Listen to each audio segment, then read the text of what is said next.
ఈ పెద్ద మనిషి చుక్కలు చూపిస్తాను అని చెప్పి తెలంగాణలో డైలాగులు కొడతాడు. ఈ ప్యాకేజీ స్టారు, ఈ మ్యారేజీ స్టారు.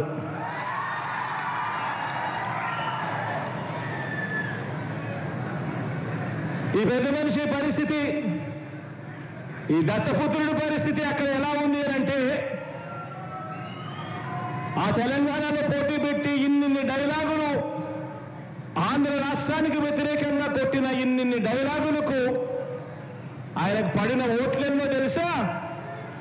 చివరికి అక్కడ ఇండిపెండెంట్ గా నిలబడిన చెల్లెమ్మ బర్రెనెక్కకు వచ్చిన ఓట్లు కూడా ఈ పెద్ద మనిషికి దత్తపుత్రుడికి రాలేదు. డిపాజిట్లు కూడా రాలా.